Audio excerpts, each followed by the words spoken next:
it is that time of the day when we review the papers across the country, and we immediately kickstart this session today with the Guardian Post paper on our daily press review today, Friday, July.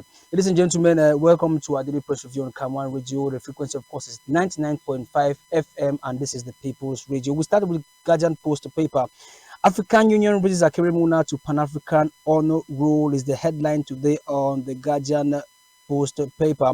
As Cameroon's internationally revered lawyer, good governance champion, and anti-corruption genius of immutable standing, Akere Muna has been raised to the Pan-African honor roll of the Economic, Social, and Cultural Council, ECOSOC of the African Union AU. Akere Muna, a respectable household name on the global stage of cleaning the world of the cancer of corruption, received the honor Wednesday night in Accra, Ghana.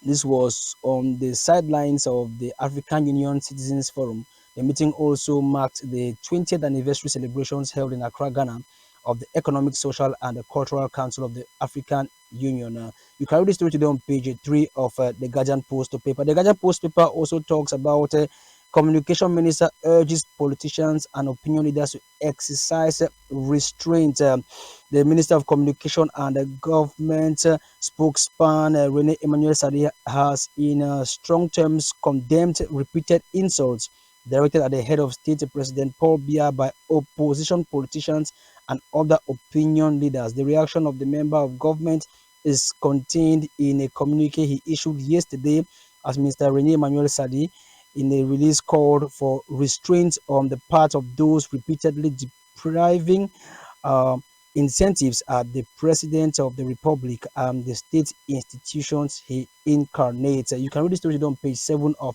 the Guardian Post paper. Meantime, the Guardian Post also says Biya's envoy John Gute inaugurates Sinfor Cement Factory today in Kribi, and you can read that story today as the Prime Minister and Head of Government, Chief Joseph Dr. John Gute, will be in Kribi today to inaugurate the Sinfor Cement Factory. Also, Personality of the Week is also highlighted on the Guardian Post, and it's none other but the Minister of Housing and Urban Development, Celestine Kecha Cortez from the Day Division. You can read this story today on the Guardian Post paper. Municipal update is also out today and says government reiterates urgent need for order as political engagement exercise of freedoms. Also, government adjusts HIV/AIDS testing strategy to boost early detection. You can read this on page 3 today on municipal update. Municipal updates also shares the same view as the Guardian Post and says Biya's envoy John Gute commissioned Sinfor Cement Factory today. You can read this today on page 3 of the paper. Also, Logan and Shire Division, SDO Fombele Matthias distributes Biya's special offer to boost vigilance. Page 4 is where you can read this story today. And to unlock Africa's rich potentials, Youth Council President champion youth empowerment in tech is also highlighted today on the municipal updates paper, as Youth Council President Iyawe Fadimato is talking to the press about this particular initiative. All of this could be read today on municipal updates. Ekoji Paloma is out today and says parliamentary diplomacy. Honorable Jigmun Musa takes active part in development evaluation talks in Morocco.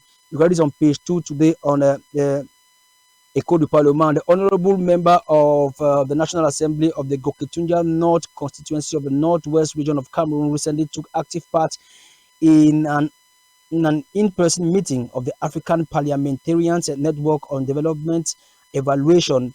The executive meeting of this parliamentary grouping took place in Marrakesh, Morocco from July 10 to 12, 2024. The African Development Evaluation meeting was held on the sidelines of the second edition of the Parliamentary Economic Forum for the Mediterranean and the Gulf Arab region. You can read the story today on page 2 of Echo du Parlement, which is out on the stands as we speak. The French papers are also out today, and we always have a grand tradition of translating them for you here on CAM1 Radio. Quotidien Reality is out today. Reports that more than 182 billion francs CFA has already been transferred to councils across the country. The Ministry of Public Works wants to intensify road projects in 2025 and also effective maintenance of roads. Also, on page 2 of Quotidien Reality paper, the Secretary General of the UPC political party, Robert Bapu Report, has challenged certain opposition leaders who want to destabilize the Republican institutions in Cameroon. You can read all of these stories on Quotidien Réalité. Media Action is also out reports that the board of directors at the University of Chang are extremely satisfied with the type of exceptional management style implemented by the rector of the university, Professor Roger Chafak Nanfoso. Le Soir also reports that an accord has been signed to promote the wood industry in Cameroon. The accord was signed on the 17th of July 2024 between the Ministry of Small and Medium-Sized Enterprises and the LLUT Bois Company. The exercise also considered was also signed at the University of Yaoundé. That's where the exercise was actually conducted. Also, Conjuncture Economic is out as well. Conjuncture Economic focuses on the Glencore affair today and brings new updates on this affair with Barrister Akere Muna at the forefront of this case. Also, BGFE Bank has projected to construct a laboratory as part of its corporate social responsibility initiative.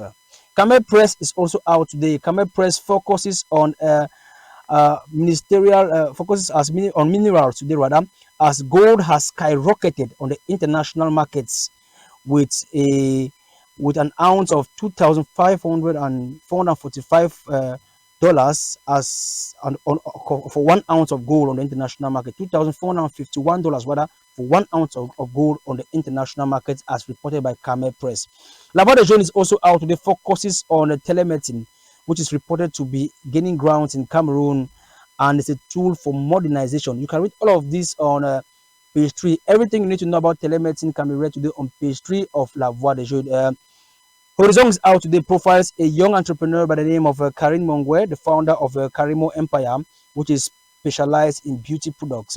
According to Horizon, Karim Mongwe is a source of inspiration to many.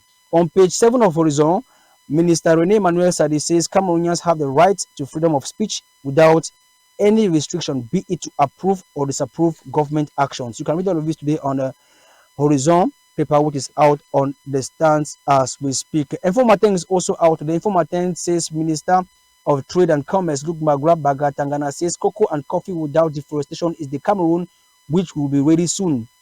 He was speaking on the 18th of July 2024 during a conference in Yaoundé, which featured members of the European Union who were led by the ambassador of the European Union to Cameroon and the Equatorial Guinea, Jean-Marc Chatanier. Le Quotidien is out today, focuses on health as the Ministry of Housing and Urban Development wants to focus on getting rid of stockpile of trash and the garbage in the city of Yaoundé. Minister Kecha Koutes makes it her top priority as she works hand in hand with other partners such as Hizakam and Chichlov. You can read all of these stories today on Le Quotidien. Le Drapeau is out as well. Public health news headlines and centers the page of Le Drapeau following the digitalization of sanitary systems in Cameroon. Everything you need to know about sanitary systems you can read today on the Drapeau paper, which is out on the stands as we speak. L'Economic Quotidien is also out to do reports that the capital city Yaoundé is infested with stockpile of trash and garbage and is causing health problems to inhabitants of the city. You can read all of these stories today on L'Economic Quotidien. Also, reports from the afforestation programs is already yielding fruit with 30,000 hectares of land already restored with trees in a period of 9 years in the Sahel zone, as reported by L'Economie Quotidien, which is out on the stands as we speak. Le Messager is also out to the reports that Cyril Chamba analyzes the last data collected from the National Hydrocarbon Corporation in Cameroon in its acronym SNH on page 11. You can read this story today. Le Messager also reports on the decline in the production of maize, as 55,000 tons produced annually is insufficient in Cameroon because of impoverished soils. You can read all of these stories today on Le Messager paper. Le Jour reports that the Ministry of Secondary Education has closed down 171 clandestine colleges across the country. Also updates on the Martinez Zogo affair on page 3 as the military tribunal confirms decision on rejecting some claims made by the lawyers pursuing this affair. You can read all of this on the Le Jour paper, which is out as we speak. L'Activateur is also out today. Questions if the senior divisional officer of Fundi isn't putting his career at risk following a media outing which he made in the course of the week. You can read all of his stories today on page 3 of L'Activateur paper, which is out as we speak. Also, Lenfoa shows out reports that the government has called on everyone to freely and fully embrace the concept of freedom of speech and the freedom of movement, an initiative which was widely applauded by famous politician Cabra Libby, who also applauds this initiative very, very much. La Meteo is out today, also focuses on the media landscape in Cameroon as a Minister of Communication, Rene Emmanuel Sadi, who opposes those who hide under the guise of democracy, but instead destabilize institutions in Cameroon. Rene Emmanuel Sadi made this declaration during an outing yesterday in Yaoundé. Cameroon Tribune is also out, says in a communique made public yesterday by the Minister of Communication and spokesperson of the government, Rene Emmanuel Sadi, disapproves and firmly condemns anti-democratic ideologies in Cameroon. Emergence is also out today, reports that the SDO, that's the Senior Divisional Officer for Fundi, is in some sort of turmoil following his publication. Emmanuel Jinket, who was at the center page of many stories in the course of the week and said he was targeting a certain category of people, is now instead targeted by the government, as reported by Emergence. Mutation is also out today, reports with the caption, the SDO of Fundi has been confined. That is what Mutation has in store today for us as a result of his publications, which was condemned by the Minister of Communication, Rene Emmanuel Sadi. Investic Info is also out today, focuses on Jules Dorendongo's activities as the chief of delegation of the Central Committee of the CPDM political party in the Ocean Division of the South region of the country. The militant, who also doubles as the Minister of Forestry, is profiled by Investic Info today. Popoli paper is also out today, and the comic paper draws a picture today of Puch and Mudiki in what the paper characterizes as a troubled board of directors meeting at the SNH, which is the National Corporation of Hydrocarbons in Cameroon. It is with Popoli paper that would end this edition of the press review on CAM1 Radio. Ladies and gentlemen, we thank you for your keen attention. Of course, the frequency is 99.5 FM, and this is the People's Radio. For presentation, I was Ekome Charles Sabane. See you on Monday, same time, same place on this network.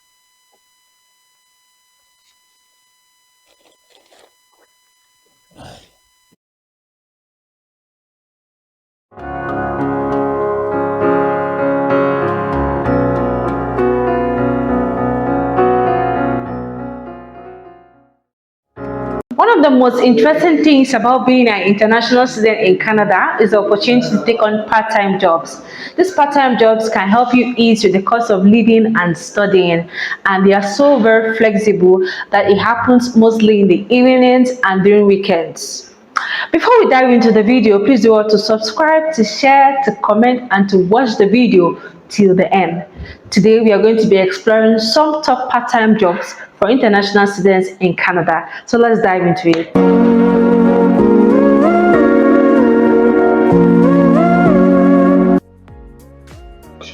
Number 1, bartenders and servers. Bartending and serving is one of the most common jobs for international students in Canada. The food industry is very lucrative and is always hiring, so it's worth pursuing bartending or serving as an entry-level job in Canada. However, it requires you to work mostly in the evenings and weekends. The second job is teacher's assistants.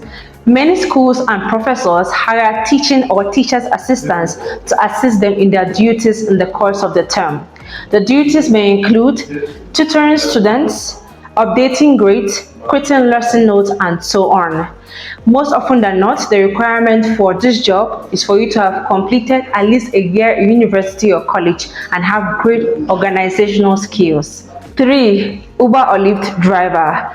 Uber or Lyft drivers, or delivery drivers as they are called, are one of the most popular jobs for international students in Canada. For those who do not know what an Uber is, it is a ride-share company that connects the riders to the drivers using a smartphone app.